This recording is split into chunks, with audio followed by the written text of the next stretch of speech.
this evening here on Mudcat TV with Ted Hicks, a member of the Amateur Softball Association Fast Pitch Hall of Fame, which is located in Oklahoma City, Oklahoma. And Ted's a native of Chillicothe, grew up here in the 50s, 60s, and graduated from Chillicothe High School in 1970. Is that correct, Ted? That's correct.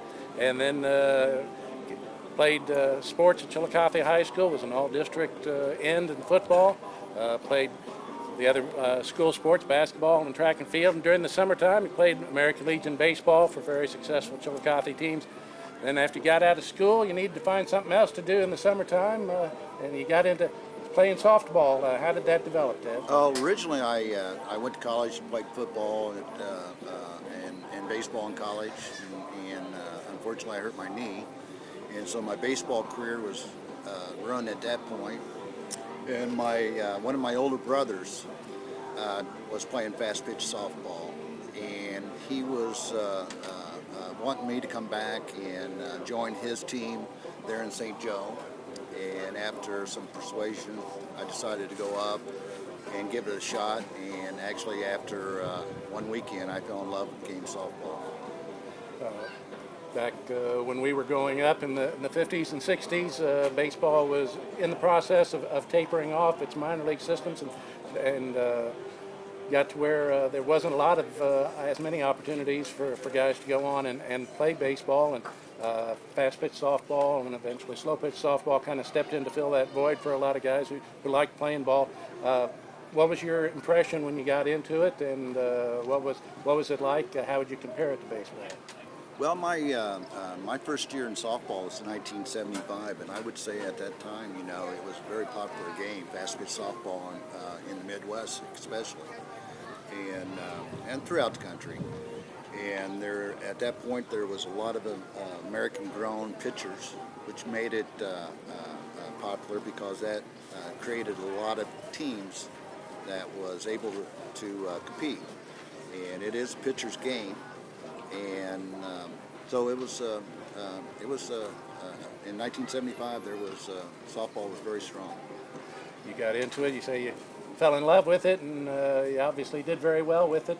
What was it that translated for you in terms of your skills that enabled you to be such a successful player? Well, I think, first of all, I had an older brother that was his teammate, and he helped me when I struggled early in my career, and it was a transition for the first, and even the second year of playing fast pitch.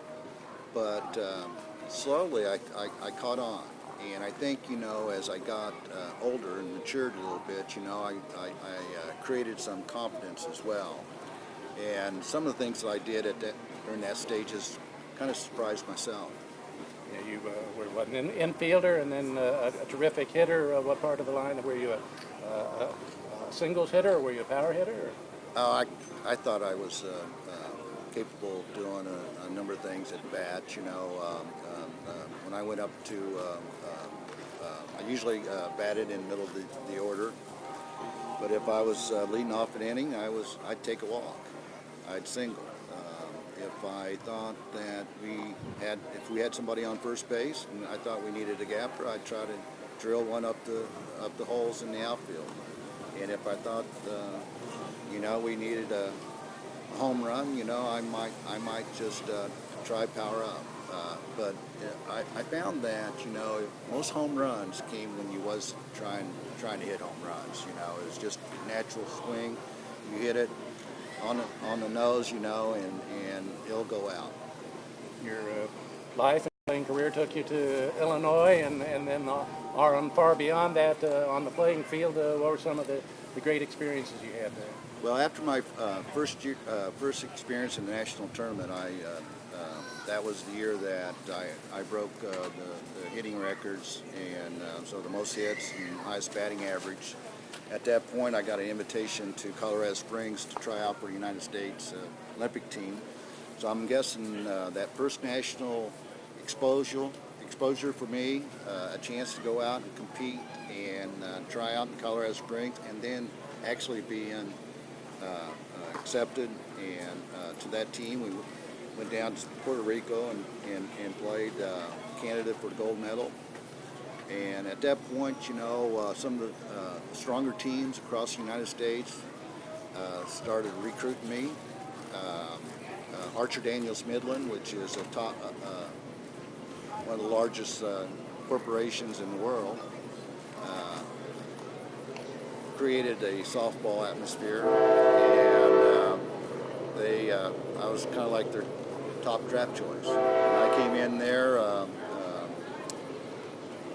as an amateur, never paid a penny to play ball, but I was given an opportunity for a career, and I took full advantage of that opportunity.